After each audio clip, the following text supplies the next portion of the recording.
Well, hello, welcome along everybody to another one of these Fotospeed chats, and I'm very happy myself and Tim are here with Rachel Hannah. Rachel, how are you? Very well, thank you. How are you? We're good. We're good. Where are you? You're joining us from? Tell me where. So this is from my home in Nantwich in Cheshire. Okay, fab. Yeah. Because we're going to talk about some of your images and some of your photography more widely, I suppose, in your sort of journey into that. Journey is a difficult word, isn't it, these days? But I think it some of our background always informs how we work and what we're interested in. And you have a particular, couple of things that are going to crop up. So just before we get into that, maybe gives everyone watching a bit of an outline of the type of work that you do, and maybe the type of work that really kind of stirs your spirit most of all. So I currently work full-time for the Wildlife Trust, but predominantly my role for that is sort of digital social media type, but also photography and video. So it kind of bodes well and goes well together with my hobby, which is also photography, and outdoor landscapes and wildlife and nature. So it kind of works really well together as a duo. So at weekends I'll go out climbing or just exploring anywhere really, taking photographs of landscapes. But then for my job I also really enjoy taking photographs of wildlife and nature and going to our nature reserves, going to local woodlands, or scouting out the beavers that we've just released at our Hatchmere Nature Reserve. So yeah, it just goes hand in hand really well, really. Well, I think these days, I mean, it sounds like a bit of a busman's holiday, but it's a busman's holiday that you want, so that's fine. But these days, having you need a wide range of skills, don't you? Be it in your role within that sort of digital marketing end of things. Yeah. Those guys are being asked to do more and more. They need to understand video, they need to understand platforms, they need to understand audience reach, tone of voice, everything. Yeah. So, I mean, I suppose, are those skills that you've had to kind of find and pull together? And have any of those felt more natural or less natural, perhaps? Yeah, I mean, it's a balance trying to, go from one tone of voice in my job to then a tone of voice on, say, Instagram, or, trying to build, trying to go separate for myself, trying to build a career for myself separately to what I'm doing for work, and trying to balance them tones is always difficult. But it's a challenge that I like, and I guess, trying to create a tone for the Wildlife Trust, trying to get everyone to love nature and wildlife and explore. I love doing that anyway, so it's not that hard. But yeah, trying to get that balance is always a challenge, but it's one that I love. And as a skill set as well, videos, photos, it's storytelling, isn't it? I think that's the essence of a lot of this. And why do you think people, how we imbibe those stories has changed, hasn't it, so radically in the last 10 years, 5 years even, to some degree? What is it that makes a good visual storyteller in the platforms that we use nowadays? I think it's more emotive. I think it's pulling on emotions a lot of the time, because we need people to connect with nature and our wider landscapes. And we have climate change and we've got all this going on in the background, and it's trying to really connect people to nature. And for me personally, it's trying to connect people to wildlife and nature on their own doorstep. We have some absolutely fantastic places at home, but we're also eager, especially on Instagram, to get traveling miles and miles to get this amazing photograph. But actually, if you just take the time to go out on your doorstep and explore your local woodland, you'll find that there's an abundance of amazing wildlife and nature just there. And it's really communicating that to people, that you don't have to go miles and miles to get the experience that you see on social media all the time. You can literally just go to your woodland down the road to get that same feeling. Yeah, it's a theme, isn't it, Tim, that's cropped up with a lot of the photographers we've talked to, maybe enforced because of the last 12 months, but that we can all learn to see, very close to home. There's a whole world of things you could photograph forever. Tim, do you think that's fair? Well, I think it's, a lot of the photographers we spoke to is kind of, some of them aren't leaving the house. They're kind of just photographing within their world, in their house and things, but others are just photographing within that half a mile radius, perhaps, of around there. And it's really helped them see what is on their doorstep, because they never really photographed it before, because they always want to take that trip to that big mountain or that kind of big lake somewhere, or whatever we're kind of photographing. And we're going out and not really seeing what's in front of us, I think. I think that connection with the local, though, is how I think we're going to get through to people, isn't it? To care more potentially about the wildlife around them. Is that kind of something that you try to really get across in your platforms, both personally and through the work side of things as well? Yeah, absolutely. It's, not everyone has a garden, but there are things that you can do. If you live in a high rise in the city, there are things that you can do, if you have a balcony or even in your local green space, that can attract nature to you, whether it's, making a lovely vertical wall of flowers that pollinators can go on, bees and butterflies, or go into your green space and helping plant trees with their local community. It's you don't have to go far. You can really, nature can come to you if you really, if you put actions in place to do so. Rachel's very kindly shared some images that we're just kind of going to walk through, maybe kind of some of the backstories, Rachel, and why you, have stopped in these locations, and maybe some of the considerations just from a photographic point of view, that where you feel certain things worked or certain things you had to be aware of, so to speak. So maybe let us know where we are on this particular image. Yeah, so this photo actually goes back to exploring local. Excuse me. So this was a local canal that's literally less than a mile from my house that I've never really explored before. But in April last year I was furloughed, so I didn't actually have a lot to do. So I was getting up at the crack of dawn, and bear in mind I'm not an early morning person.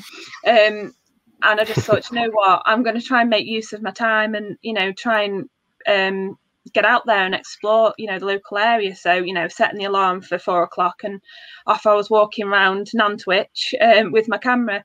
And so it was going to be a lovely hot day, and obviously you can see the mist on the canal there amongst all the boats. So it's a conversation that I've always, when I have walked there previously just with the dog, and I've gone, oh, it would be really nice to get a picture of those canal boats just sitting there, but the conditions have never been great. So just happened to walk along the canal that morning. I knew it was going to be a lovely day, so I thought I'll head up and see if there's any mist, and bingo, there was. So well, conditions are key, aren't they, though? It's what differentiates with some of the landscape sort of imagery, is because I think a lot of people who see these images and enjoy them, and it's because they don't normally see them in those conditions, because they didn't probably set the alarm at 4 o'clock, which sounds very like a sensible thing for them not to have done. But, but you get rewarded for that persistence, don't you? That's what I'm angling at with landscape, especially. Yeah, no, 100%. And I found myself downloading apps to know when it was going to be, what the conditions were going to be like, and whether it was going to be sunny. And I just thought, wow, I'm really taking this serious now. But furlough and not being at work helped, because I'm so busy all the time, that having that time, I was able to really focus on aspects of the photography that I haven't really touched on before. So it was really rewarding, to be fair. Rachel, just a thought, sorry, and I know Tim's got a question on the tip of his tongue as well. Yeah. But in terms of the social media side of things, obviously now, especially with Instagram, is obviously, I think it's fair to say, probably the most popular one for photographers. Yes.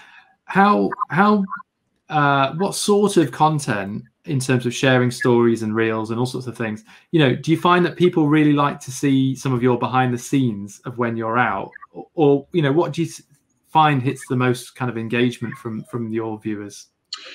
Yeah, so I haven't done that many reels recently because I just haven't been able to get the content, but I have noticed that it's the behind the scenes process of an image that people like. I always get comments of from people saying, oh, I really like to be able to see the behind the scenes and how you edited that specific photo. So yeah, they always do really well. I photographed some deer at Massey before lockdown in December, and I just did like a nice little video of the deer, and then went straight into like a nice little reel of the photographs once it'd been edited, and that did really well. Yeah, it's fun, isn't it? I think some people like the how, some people like just knowing more about you, and I think it's probably a bit of a mix, and it's always walking that path, isn't it? But Tim, you had a question, sorry, and then maybe we'll move on to the next image after that. No, I was just going to say, I think I think getting up and the commitment to landscape photography, I think, is the big thing. I think I never really had that myself. That's why I went down the portrait route, I suppose. But did you find also because your day job is you're kind of photographing for someone else, should we say? Is that the kind of but still in the same kind of vein, I suppose, in kind of but was it really nice just to have that time to just concentrate on your own work and really just kind of be yourself in a way, because you're not trying to, I suppose you're not trying to please a marketing person or PR or something like that. I suppose it's kind of it was basically, it was nice, and I could sit there for as long as I wanted to as well, without the worry of, oh gosh, you know, I'm not really doing, because I always feel when I do work for my job and you know, I go out to reserves for the day taking photos, I don't feel like I'm doing a job. I feel like it's a hobby, and it's trying to balance that out. So it was nice actually to go and sit there with a flask of tea and my breakfast and just wait for the conditions, and just take it all in rather than rushing about. Yeah, I think that's a good thing. It's not if it doesn't feel like your job when you're at work, I think. I guess some, I can speak from experience. If it starts to feel like it's a chore and a job, it's probably do something else for a little bit. Don't let everyone onto the fact that photography is fun, though. All right, we can't have everyone thinking we're having a great time. Exactly. Okay, Tim, let's jump on an image if we can, because I know that conservation obviously is a big part of your life, but also wildlife conservation within that. And I suppose, you know, the job as the photographer then is how do we kind of evoke a feeling, or how do we capture the spirit of an animal? And there's technical things to consider, aren't there? But this is great because of the positioning and everything else. So just tell us a little bit of the background, maybe. Yeah. So again, this image,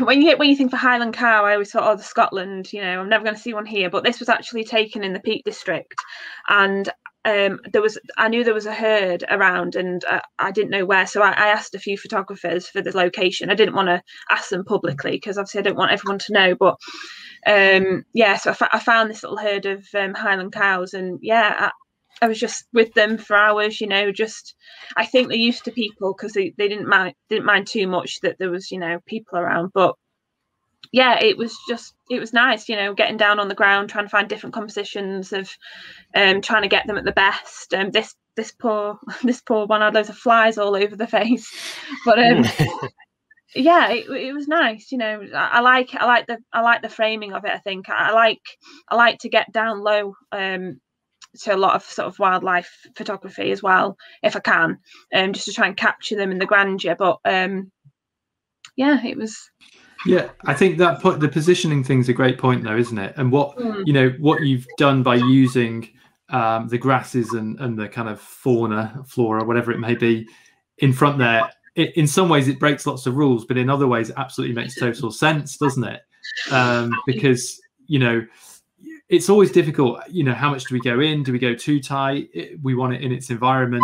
So I think, would you say generally that if you're dealing with animals especially, that the point of view is probably the most important place to start? Yeah, I think so. I mean, if I had one thing that I wasn't happy about this photo, it'd be that on one side you've got too much white space and the other side haven't really positioned myself very well. But my main focus of it really was to get down and capture the head and the horns and everything in the focus, which I managed to do. So I was pleased with that. But the blur before and the blur after, the head's beautifully in focus, and the blur of our foreground, the blur of the back of the animal just helps us then, doesn't it, zone in on the bit you really want to take the viewer to. Absolutely. You just want to stroke it. I mean, I probably shouldn't, but that texture. They were really friendly, to be fair. I think they must be used to people taking photographs of them, so they were happy to pose. Happy to pose. That's what we like. Acquiescent model. You say you spend a lot of time with her. You said you spent like an hour photographing these. Is that something that's a big part of your photography? I know we were just speaking to a photographer, Paul Sanders. He says that it's more about kind of being in the scene and actually kind of taking that time, and almost a mindfulness kind of idea of photography as well, how you can just relax and be part of the scene, and almost the photograph is almost the record of that. So is that kind of something that's a big part, or?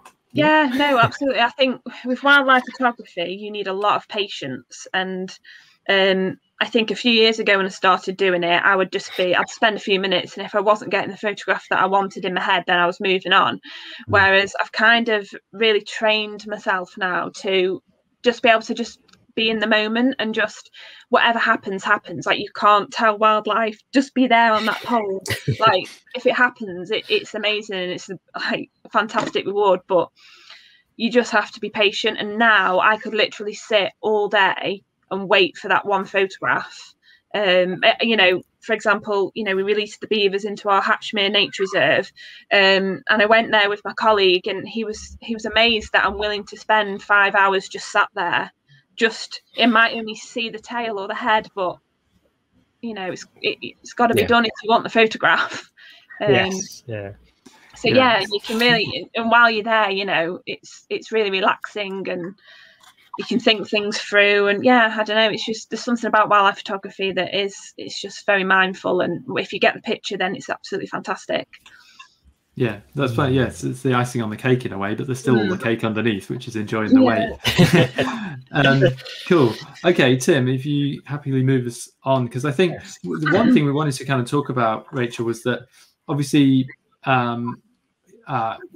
photography generally, we can have our specialities and we can have our things that we really love, but I get the feeling that you just really love exploring and you love traveling, and I suppose part of that, telling the wider story perhaps, does involve, you know, elements within the landscape, people, wildlife, everything. And this is just kind of looks too good to be true. You know, it looks kind of made up. The world in a kind of land of make-believe, you know what I mean? Yeah. So do these things really kind of excite you still to find kind of, you know, different looking places or special looking places like that? Yeah. So this photo makes me laugh because I wanted to photograph this tea room for so long with the red foliage, and I just happened to be passing through Wales before we went back into a lockdown again last autumn, and I just thought, while I'm here, I'll just pop around the corner and see, and there it was in all its glory, like full red, and I was just like, right. So with this particular image, I have done a lot of editing because it was packed, basically, like that, you know, in front of the doorway and the windows and everywhere was just full of people. I was just like, I'm gonna have to really try and sort of like heal these out. It was just so, you know, just so fortunate that, you know, it's foliage in the leaves and you can kind of get away with it. I think if it was anything else, I'd struggle a bit, but because the leaves, you know, you can edit people out. But I was actually stood across the road on top of I think it was like a stone wall, and I thought, everyone takes this same photograph of this red tea room, and I want to get something different if I can. So I was waiting there a long time. I was chatting to people walking by that were like wondering what the hell I was doing stood on this wall. And yeah, I managed to get some framing of the tree that was in front of me. And yeah, a seagull managed to fly in, which admittedly I did move, so it was better frame in the photograph, but yeah, everyone's going to be trying to spot this now. Yeah, there was a lot of editing in this one, but I'm happy with how it's turned out, to be fair. So, well, I mean, it looks great. Yeah, exactly. And I think the most important thing is you're very honest and straightforward about that. And I think that's the big thing, isn't it? I mean, let's just pick up on that as a little point then. In terms of editing generally, obviously, yeah, every image needs editing, especially if you're shooting in RAW. But I mean, how do you feel the kind of boundaries are? Is it all about just transparency, like you talked about there with us? Yeah, I think it depends what it is. I think if you completely, I don't know actually what my views are on it, to be fair. Like, so I know a lot of people manipulate photographs completely, so they look completely different, and then sort of aren't honest that they've done it, and you think, wow. And if you go to that location, you're expecting that image, but then you don't get it. But I think if you're more experienced in photography, you kind of know that you can kind of spot when a photograph has been manipulated. But I think, healing over things here or there, editing out people or whatever, I have no problem with, because ultimately this is the photograph that I had in mind. It was absolutely packed, and I didn't want loads of people in the photograph. So you just had tourists spoiling it for you. So well, that's it. I know, and they had all the tea and everything. I was like, no, I need to get that out. So. Yeah. I mean, I used to have a rule that if I could do it in the darkroom, then I can do it on digital, which I suppose doesn't really leave a lot that I can't do. So it was kind of that rule, really. So you just need a klaxon or something, Rachel, and just hammer, or shout fire, and just watch everybody scatter. To be fair, a lot of my time is spent just waiting for people to walk past, or just waiting until they've moved and then clicking. I spend a lot of my time just waiting, to be honest. It's that patience again, though, isn't it? And actually, I think the interesting point of that is you had a clear idea of what you wanted with the image, and this idea of sort of pre-visualization. So just kind of with that in mind, and maybe kind of as we move on to another image as well. So how much of when you're going out are images or that you already know you want to capture and you've got a really clear idea of those, versus how many are sort of reactive to what may be happening in and around the scene? Just, I'm interested from your point of view. Yeah, I would say a lot, 80%, 90% of my photos are reactive, to be honest. I'll go out, I like the idea of just grabbing my camera, going to a situation, and then just trying to tell a story from a reactive point of view. This particular shot, though, was planned, because it was... for everyone that knows, it's the Hogwarts Express train, the Jacobite train in Scotland, and I wanted to try and get a different view of it, because everyone's got that generic same going over the viaduct. So I did scout out a few places of where else you could see it, just for, just to be different, just to get a different view of it. So I did plan this one, and I waited about an hour for it to arrive, just for that, a couple of seconds. But yeah. So do you is there still that, it's a different buzz, isn't it? Maybe when you've pre-planned something, but there's still a creative buzz you get when, you might go onto your local woodland, or you might be on a beach somewhere and you spot a little scene or a location and you think, oh, that's beautiful as well. So do you still get that fire of, yes, got it? And how does that vary to the maybe the happenstance, the image that you kind of fall upon or that presents itself that you weren't necessarily prepared for? Yeah, I mean, to be honest, taking any photo, as long as it's sharp for me, and because sometimes when you look through the viewfinder at a photograph that you've taken, you can see just from that it's going to look all right once you've edited it, and that in itself gives me a massive buzz. But to me, all photography in any shape, planned, pre-planned, reactive, whatever, it always gives me a buzz. It's, for me, photography is a mindful thing that has really helped me in my life, and mentally as well. And I always get really excited from it. It makes me happy. So yeah, it always gives me a buzz. Yeah.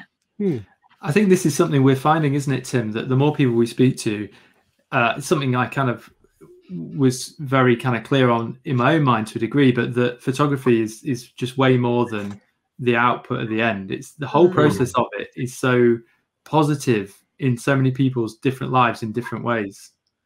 Yeah, I mean, I'm going, we pre-booked to go to Skomer Island in June, because obviously, with COVID and everything, normally you'd have to go down there and wait and it's first come first serve for a ticket. But fortunately, it was pre-bookable, so I was able to book a ticket, and I'm so excited to go, not only to see the puffins. I've never been before, but I'm excited just for the photography aspect of it as well. So what am I going to find, how can I document the story, and just like the whole buzz of it, just charging the camera, clearing the memory card. It's just all of that, I get a real buzz from, and it takes me to a really happy place in my mind. So it's something that I always crave. Just if we can talk a little bit about grandeur just on this image, and before we go on, I know that kind of that epic kind of vibe is something that you've been inspired by when you visited, you know, mountainous places. You've talked about that up in Scotland, I know, and obviously even in the Peak District has its own kind of grandeur in a way. So I suppose what I'm really asking is, how do you go about trying to deliver that into the frame? Because maybe it's to do with scale, it's to do with shape, and letting things be big and letting things breathe. I don't know what goes through your mind when you're in those big locations and think, how can I get this to look as epic as I know it's looking like in front of me? Yeah, I know it's a difficult one, but I try and use a lot of so when I go to edit, I just use is it the sort of tool where you can, what's it called now, right? Is it radial tool or something where you can sort of filter, that's it, to bring the shadows and the dodge and burn sort of stuff. I try and bring out features, because you can see it with your eyes, but the camera doesn't always capture it, so it's recreating them like little shadows and bringing the radial tool, and like seeing the corner of this one in the left hand corner, I sort of brought it in, so it sort of brings the image in a bit. And I added one in the top left corner just to highlight the light a bit more, because it was like a really bright morning. It's just trying to manipulate it a little bit using the dodge and burn tool, bringing the shadows in. And it's bringing us back to that. It's that bringing us back, isn't it, to that epic feel you have when you're there, and knowing as you do that the camera doesn't quite record it in the same way we're looking at it, and we're feeling it in 3D. We're feeling the wind, the cold, whatever it might be. And so it's it's a job always to try and bring that back in, sort of thing. Cool. Tim, let's jump on one more if we can. Because obviously we've talked about the nature being really important to you, and wildlife and patience. But to make kind of successful wildlife images, it isn't just the patience, it's about where we frame things, about understanding maybe the behavior. So do you find that understanding your subject, it helps you maybe capture their spirit and their essence a little bit? Yeah, so this was taken, I love this photograph. I only took it the other day, but I just love everything about it, because I was sat in the garden for hours. We've got the blue tits are actually nesting in the eaves of the house, and I was trying to capture them going in and out. But anyway, I got a little bit bored of that, so I was sat on the bench in the garden, and I was just waiting for hours. I managed to capture them on this willow tree, because the willow wasn't quite out yet. The leaves were still in the catkins. So, and the light was stunning as well, because it was about 4 o'clock, 5 o'clock, something like that. I've been waiting. I was waiting for it to land on this branch and just sort of like pose for me. And it did. It was just there, so I managed to capture it quickly, and I had my shutter speed up and ready. So I was sat there for hours waiting for these birds, and they were coming backwards and forwards, so I was really rewarded in the end. It pays to being prepared, Tim, doesn't it? When you've got to know your kit inside out, because when it happens, it's just going to happen, right? And you've got to be not looking down, what button am I pressing? No, I was watching it. I was watching it for ages, going from tree to tree, and I just thought, just land on this branch for me, please. Eventually it did, and my shutter speed, I had that ready, I had the brightness ready, I had everything ISO ready, and I was rewarded in the end. So I was really happy with it. Rachel, can I just ask? I don't want to be controversial, but I know that there are some situations in the wildlife world where there's maybe artificial scenarios where animals are tempted in by feeds or other techniques people use. And I just like to ask wildlife photographers how they generally feel where they sit on that scale, if you know what I mean. Obviously, there's very responsible ways of doing that, and then there's probably less responsible ways of doing it. But you very much sounds to me like you're just letting things happen naturally, and if they come to you, they come to you, and if they don't, they don't. But how do you feel on that whole position from a wildlife point of view? Yeah, it's a difficult one, really. I mean, I will sit and wait for hours for the perfect photograph. Or equally, I might go and move the bird feeder on the tree. So hopefully they go to the tree and I can get a photograph. But yeah, I am more just you know, you can't tell wildlife to go and do something like you could a person. And I always think the reward is better if you wait. It might take a few days, it might take a few months. You know, I still haven't managed to capture any beavers, but I'm hoping that in the next, you know, few months I can go back and, you know, sit out for a few hours and get that. And that's more rewarding, I think, than setting up a situation yourself. Because then, I don't know, then you're bordering on, is it really, you know, wild to say? Because you're sort of making that happen. I don't know. Yeah, it's difficult because you will always know as the photographer, but the viewer might not know. So I think your own thoughts on it have to determine it, don't they? But I just thank you for answering honestly. No, I think I would never want. Yeah, I don't agree with it. If you're going to put wildlife in any sort of harmed way, you know, if you're putting, you know, food out across the road and it's going to have to cross over so you can get the photograph, and then you're putting it at risk, you know, it is a difficult one. I would never do that personally. I would rather just sit and wait it out, to be honest, and, you know, scope out locations. You know, if you know the landowner, speak to them, so, you know, they might know the best location. You know, I just think do a little bit of research first, and then, you know, there's nothing better than just sitting out there, you know, in a you know, put up a tent or something, or a hide, cup of tea and something to eat, and just wait and see what happens. Yeah, absolutely. Tim, one thing we've talked about is kind of capturing the essence of things, isn't it? And this is what I love about some of Rachel's work, is that she's just really kind of taken us to that place. And this one has got such a cool little character. But Rachel, maybe in a minute we'll let you kind of get into that. But Tim, it's so important, isn't it, as a photographer, that we pass that kind of message on, whatever our subject matter is. Definitely. It's that message that you have, I think, in yourself, but you may not necessarily kind of communicate all of it to a viewer. I think, I don't know how you feel, Rich, but it's you might keep a little bit for yourself, but then let the viewer kind of explore the image themselves as well, I think, and discover it for themselves. And it's quite amazing when you speak to people and just like, oh, what does this mean, or what does that mean? It's kind of what do you get from it, and things like that. So but I think it's definitely we all have their own kind of meanings, don't we? I suppose And I think this little chap here, or chapette, I'm not sure. You can tell me, Rachel, you're the expert. Personally, I don't know. Okay. Sorry. Hospital ball there. Sorry about that, Rachel. But I think just if we can pick up on this particular, the aesthetics of this image, you know, that character's there, isn't it, to see? But I also just love the tone, the palette of it, because of how that works alongside the bird and the colours on the bird as well. So was that very much the vibe, just capturing that kind of feeling? I'm laughing because I only took this yesterday, and wow. Yeah, honestly, and it was a very reactive one.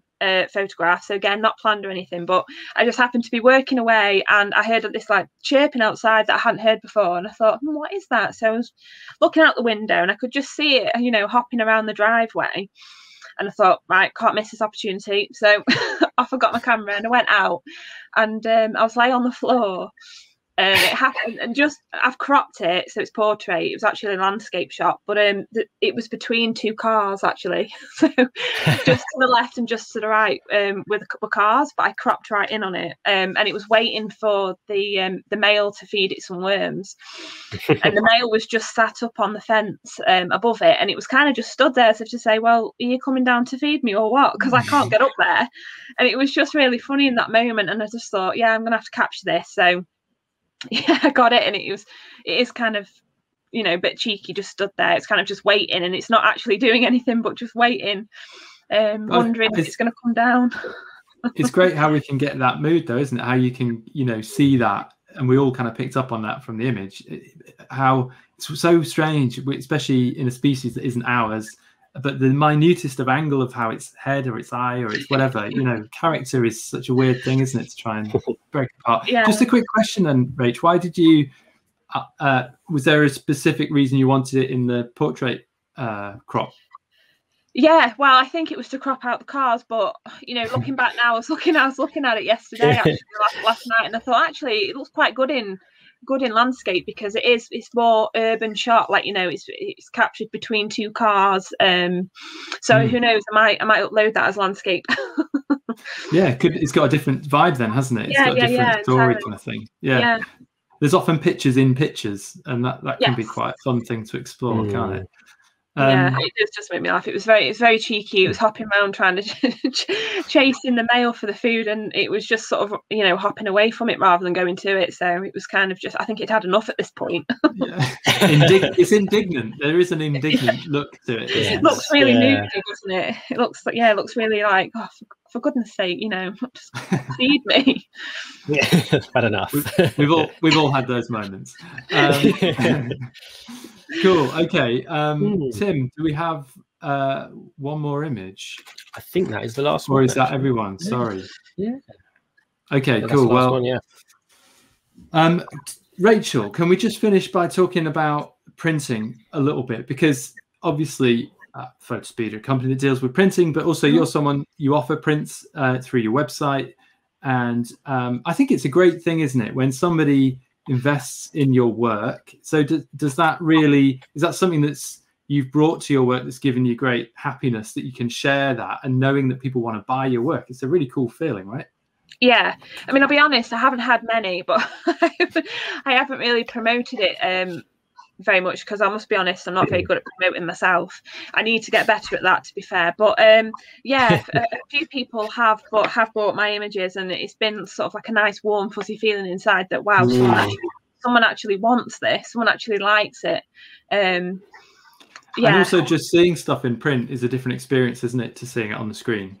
Yeah, you just, it's just amazing to then to see work, like you've put the time in to go to location. You know, for example, if I was printing this or printing the blue tip, you know, I'd spent hours out there waiting for that moment, and then here it is in paper, you know, in front of me, and I can frame it and put it on the wall if I want. So yeah, it's a nice feeling. Just on the Tim, I believe Rachel uses Hahnemühle paper. So what is there a particular one, Rachel, actually? And then maybe Tim can give us a little bit of a technical background as to the nature of that paper. No, not particularly. I mean, I just, there isn't one that I'm particularly, you know, into, so should I say, but I do like that paper. I like the feel of the paper. I like the way that it looks once it's printed. It's sort of that and the feel of it as well. I really like it. I know you know it's all about the image, but I really like the feel of the paper as well. Is it a matte or a gloss you use? Is it the photo rag or the a matte it is. A matte. So it's probably it must be the photo rag you're using, because yeah, it just feels beautiful, that paper. It just feels nice. That cotton feel to it, and absolutely fantastic. Yeah, and the way I edit my photos as well, I think it complements it quite well. I think the photos, you know, really stand out on it quite well. I think it really complements the palette you use as well, doesn't it? Yeah. Which is quite yeah, definitely muted, should we say? Is that the word? Yes. Yeah. It's kind of a bit muted. Yeah, it works really well. Discussion the other day with my mum, and I was like, I really like muted tones. Like, I know there's a lot of people out there that like to have a lot of high saturation in their images, but I do like and prefer the more muted tone to things. You know what's interesting, actually, looking at these images that we have today, that we talk about the tonal palette. It's true, is there is a certain muted nature, but also it's the colors of nature a lot of the time. There's lots of kind of darker greens, browns, lighter browns, and I suspect maybe some of that is your, obviously, where you're putting yourself, but also some of your background and having spent a lot of time in conservation and in traveling, and that's really interesting that then actually comes out as your aesthetic. Yeah, I mean, I'm always toying with my palette, and I'm like, God, you know, I like to go with the seasons, but I spend, you know, a lot of time around greens and browns, and you know, I don't really live near the sea, but I do visit occasionally, so trying to get blues in as well, it's quite a challenge. But yeah, I am more drawn to sort of greens, oranges and browns, to be fair. It's interesting, but I think that aesthetic is what helps people understand. It's one of your images, and they'll see your work, and then it becomes something. Oh, we know that's Rachel's, which is kind of the goal ultimately, is to have your own as kind of aesthetic stamp, so to speak. And if you're seeing that consistently across a broad number of your images, then it really starts to kind of come through. But cool. Well, listen, we really appreciate your time, Rachel. Thanks very much for hanging out with us a little bit and talking photography. We're all big geeks, aren't we, really, when it comes down to it? We're just big photo geeks. I love it. No, thank you so much for having me on. It's been great to chat to you about my work, to be honest. As I said, I'm not very good at promoting myself on my work, so it was nice to sit down and go through, you know, why each photo was taken and what it means to me. So no, I appreciate you inviting me on.